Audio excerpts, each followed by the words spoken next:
اعوذ باللہ من الشیطان الرجیم بسم اللہ الرحمن الرحیم الحمد للہ والصلاۃ علی اہلہا ولعنۃ اللہ علی اہلہا اما بعد۔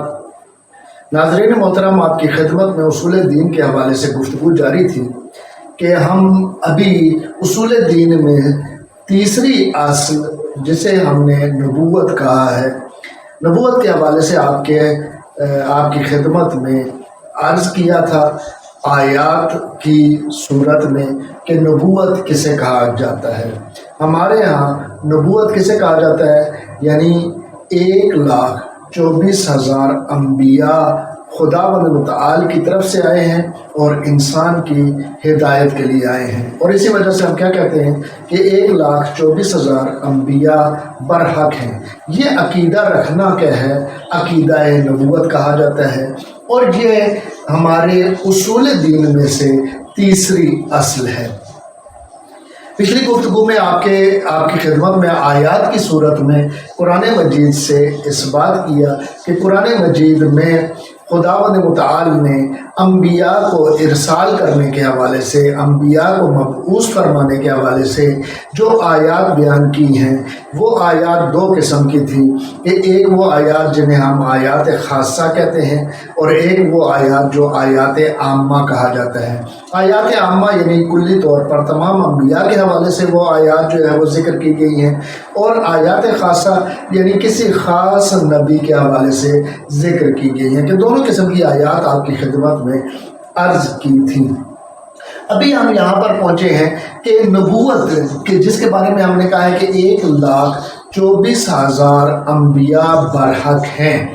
یہ جو 1,24,000 انبیاء برحق ہیں، یا یوں کہیں کہ وہ 1,24,000 جو انبیاء ہیں وہ خداوند متعال کی طرف سے ارسال ہوئے ہیں، خداوند متعال کی طرف سے مبعوث ہوئے ہیں، خداوند متعال کا پیغام لے کر آئے ہیں۔ ان تمام انبیاء کے اوپر عقیدہ رکھنا واجب ہے۔ اصول دین یعنی اصول دین میں سے تیسری اصل نبوت۔ آج ہمارا ارادہ یہ تھا کہ یہاں پر جو ہے وہ ذکر کیا جائے کہ خداوند متعال نے یہ جو انبیاء کو مبعوث کیا ہے، 1,24,000 انبیاء جو آئے ہیں، آخر ان کا مقصد کیا تھا؟ وہ کون سے مقاصد تھے کہ جن کے تحت خداوند متعال نے ان انبیاء کو مبعوث کیا ہے؟ لہذا پہلا مقصد جو یہاں پر میں نے درج کیا ہے، خلقت انسان بغیر مقصد کے نہیں ہے۔ دیکھیے، خداوند متعال نے بنی نوع انسان کو خلق کیا، تمام انسانوں کو خلق کیا، جنات کو خلق کیا، لیکن ان کے خلق کرنے کا آیا کوئی مقصد اور ہدف ہے یا بغیر مقصد کے ہیں؟ ہماری عقل اس بات پر پہنچتی ہے کہ یہ خلقت انسان بغیر مقصد کے نہیں ہو سکتی، خلقت جن بغیر مقصد کے نہیں ہو سکتی۔ البتہ انشاءاللہ العزیز بعض دیگر مواقع پہ آپ کی خدمت میں عرض کروں گا کہ وہ کون کون سے مقاصد ہیں کہ جن کے تحت انسان کو خلق کیا گیا ہے۔ البتہ یہاں پر میں نے ایک آیت درج کی ہے کہ جس میں خلقت انسان کا مقصد اور ہدف ذکر کیا گیا ہے۔ قرآن مجید میں سورہ ذاریات کی آیت نمبر 56 ہے کہ خداوند متعال فرماتا ہے وَمَا خَلَقْتُ الْجِنَّ وَالْإِنسَ إِلَّا لِيَعْبُدُونَ، میں نے جن اور انس کو خلق نہیں کیا مگر اپنی عبادت کے لیے۔ یعنی مقصد تخلیق انسان، مقصد تخلیق جن کیا ہے؟ خداوند متعال کی عبادت ہے۔ یہ وہ مقاصد جو انسان کی تخلیق کے حوالے سے ذکر کیے گئے ہیں، ان مقاصد میں سے ایک مقصد آپ کی خدمت میں یہ عرض کیا ہے کہ وَمَا خَلَقْتُ الْجِنَّ وَالْإِنسَ إِلَّا لِيَعْبُدُونَ، کہ خداوند متعال نے جن اور انس کو خلق کیا ہے صرف اس کے لیے کہ اپنی عبادت کریں، یعنی خداوند متعال کی عبادت کریں۔ پہلا مقصد کہ انسان بغیر مقصد کے خلق نہیں ہوا۔ اب بات یہ ہے کہ جب خداوند متعال نے اپنی عبادت کے لیے خلق کیا ہے تو ایسی صورت میں اس انسان کو پتہ ہونا چاہیے کہ وہ خدا کی عبادت کیسے انجام دے۔ اب یہ کیسے انجام دے، کس طرح سے انجام دے، یہ طریقہ کار بتانے کے لیے خداوند متعال اپنے انبیاء کو مبعوث فرمائے گا۔ اگر وہ خداوند متعال اپنے انبیاء کو مبعوث کرتا ہے تاکہ اس انسان کو اس کی زندگی کے مقاصد بیان کیے جائیں، تو پھر اس کا مطلب یہ ہوا کہ خداوند متعال کی ذات وہ ذات ہے کہ جو عدل سے بھرپور ہے۔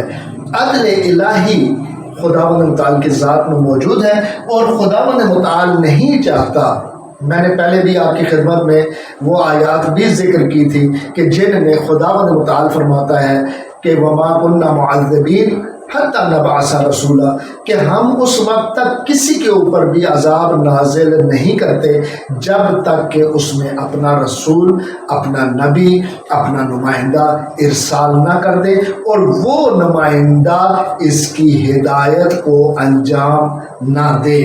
لہذا انسان کی تخلیق کا مقصد کیا ہے کہ یہ خداوند متعال کی عبادت کرے، اور اس کے علاوہ دیگر مقاصد جو خداوند متعال نے بیان کیے ہیں قرآن مجید میں، انشاءاللہ وقتاً فوقتاً ہم بیان کرتے رہیں گے، وہ مقاصد ان کے اوپر یہ پورا اترے۔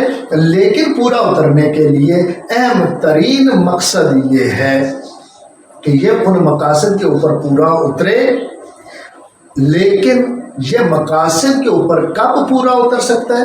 جب اسے ان مقاصد کے بارے میں کوئی بتانے والا ہو۔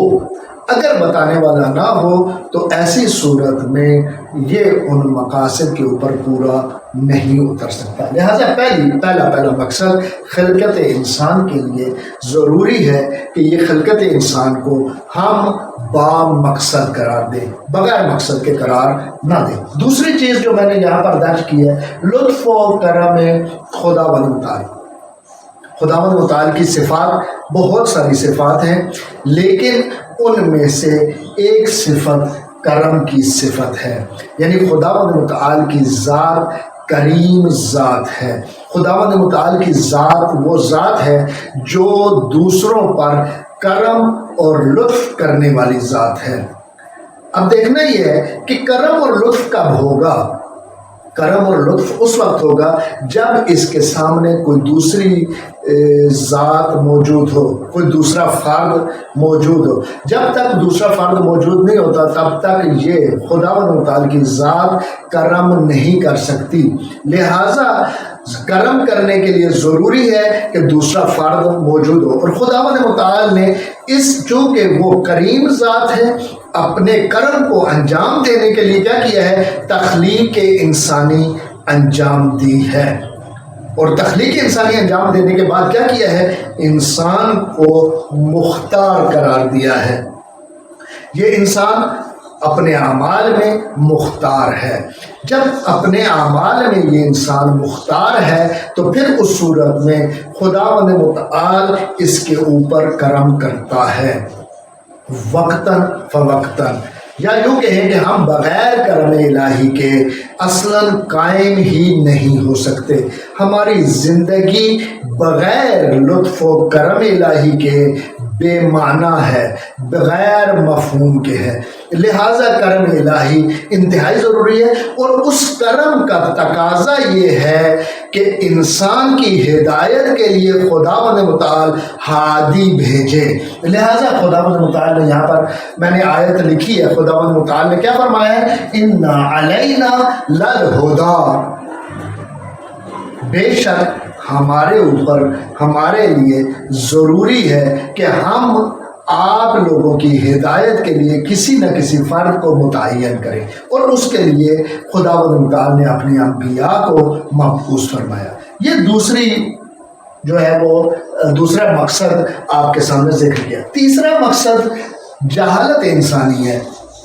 انسان جاہل پیدا ہوا. اور میں نے یہاں پر قرآن مجید کی آیت ذکر کیا کہ واللہ اخرجکم من بطون امہاتکم لا تعلمون شیئا، کہ خداوند متعال وہ ذات ہے کہ جس نے تمہیں خلق کیا ہے، جس نے تمہیں پیدا کیا ہے. کس حالت میں؟ کہ جب تم پیدا ہوئے ہو تو لا تعلمون شیئا، کچھ بھی نہیں جانتے تھے. اب جب کچھ بھی نہیں جانتے ہو تو جاننے کے لیے ضروری ہے کہ خداوند متعال کسی نہ کسی فرد کو بھیجے جو تمہاری ہدایت کو انجام دے. لہٰذا یہ تمام وہ مقاصد ہیں جن مقاصد کے تحت خداوند متعال نے اپنے انبیاء کو مبعوث کیا ہے، اپنے انبیاء کو ارسال کیا ہے. اور اس کا واحد مقصد کیا ہے؟ ہدایت انسانی. وصلی اللہ علی محمد وآل بیتہ.